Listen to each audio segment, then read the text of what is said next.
Dukungan relawan sangat besar artinya untuk kemenangan satu partai politik. Itulah sebabnya kami secara konsisten Partai Perindo, tentu langkah-langkah pemenangan dari Partai Perindo itu sesuai dengan moto Partai Perindo untuk Indonesia. Dapat dilihat jelas bahwa Perindo sangat-sangat siap untuk menghadapi pertarungan politik Pesta Demokrasi 2024 dan melihat segala persiapan yang ada dari segala lini-lini persiapan, diyakini bahwa 4,5% itu akan lebih. Saat itu elektabilitas Perindo itu 1,6%. Hanya dalam beberapa bulan aja dia meningkat 1% menjadi 2,5. Jadi ini trennya meningkat signifikan. Kita makin yakin bahwa 2024 Perindo akan lolos parliamentary threshold, akan mengirim wakilnya di parlemen, akan mewarnai politik Indonesia biar lebih produktif lagi mengisi demokrasi dan membangun kesejahteraan. Kita buat program-program unggulan dalam rangka pendampingan, advokasi, peningkatan pendapatan masyarakat.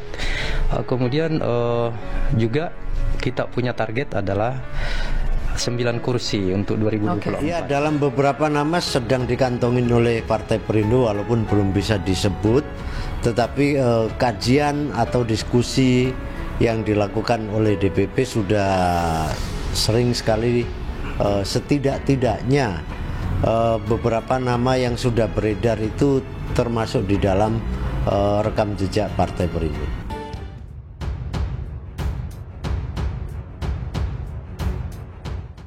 Muskerda DPD Partai Perindo Goa mantapkan kekompakan dan kerjasama tim.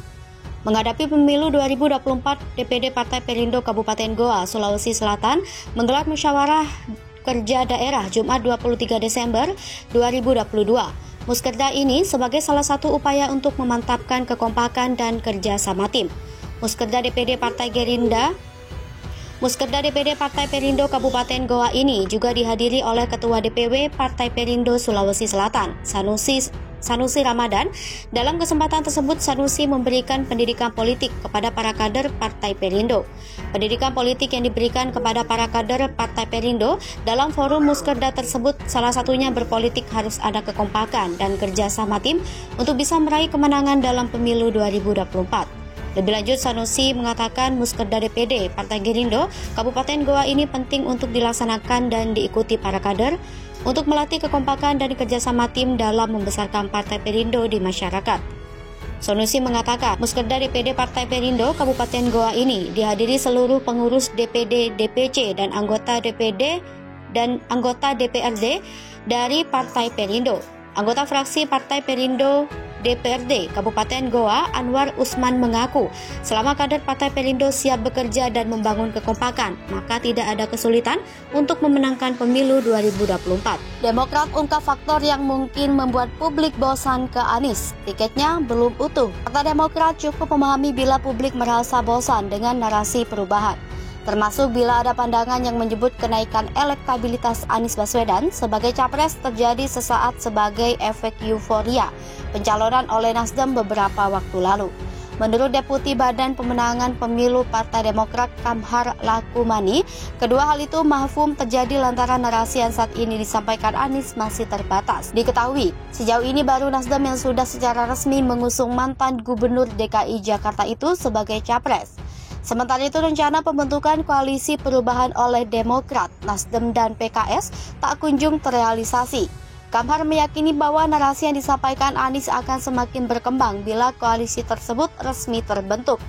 Meski begitu, Kamhar menyatakan Demokrat hingga kini masih terus mendorong Ketua Umumnya, Agus Harimurti Yudhoyono, untuk mendampingi Anies sebagai calon wakil presiden.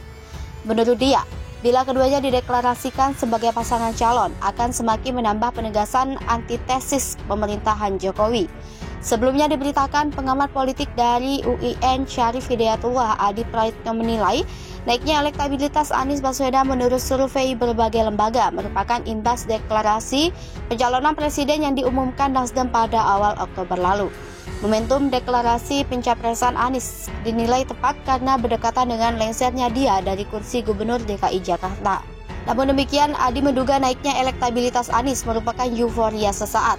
Kini, publik mulai bosan dengan sosok mantan Menteri Pendidikan dan Kebudayaan itu. Sebabnya narasi yang disampaikan Anies dalam setiap safari politiknya itu saja.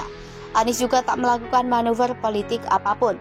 Sebagai figur yang lekat dengan citra oposisi, Anies hampir tidak pernah menentang atau mengkritisi kebijakan Presiden Joko Widodo secara terbuka. Padahal basis massa Anies datang dari kalangan yang kontra terhadap Jokowi.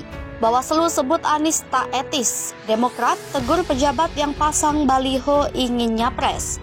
Koordinator juru bicara Partai Demokrat Herzaki Mahendra Putra meminta Badan Pengawas Pemilu untuk menegur pejabat yang melakukan kampanye terselubung dengan memasang wajah di mana-mana.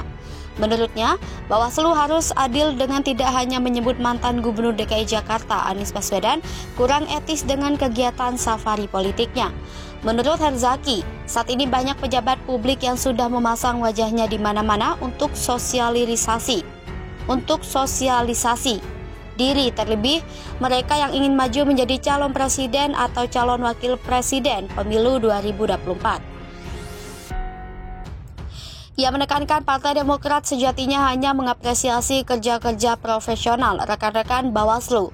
Menurutnya, seharusnya mengawasi semua bakal kandidat yang akan menjadi kontestan di pemilu 2024. Sehingga ia berharap tidak ada tebang pilih dalam penegakan aturan pemilu. Demokrat meminta bila ada pejabat yang secara terang sudah memasang wajahnya di mana-mana, ia berharap Bawaslu juga perlu mencermati benar apakah ada dana APBN atau APBD yang dipakai buat bantu kampanye terselubung. Termasuk kata dia, jika pejabat yang juga membuat acara yang tidak ada hubungan secara langsung dengan tugas dan tanggung jawabnya. Apalagi kalau ternyata ada pejabat publik sibuk ikut-ikutan mengendorse capres kesana kemari. Karena itu, ia menilai pandangan etis dan tidak etis Bawaslu itu jangan hanya disasar ke salah satu bakal kandidat saja. Herzaki menegaskan banyak bakal kandidat yang ingin menjadi kontestan di pemilu 2024, namun juga melanggar etika yang disebutkan Bawaslu. Maka ia berharap para bakal presiden kandidat lain yang dianggap melanggar itu juga harus menjadi perhatian Bawaslu.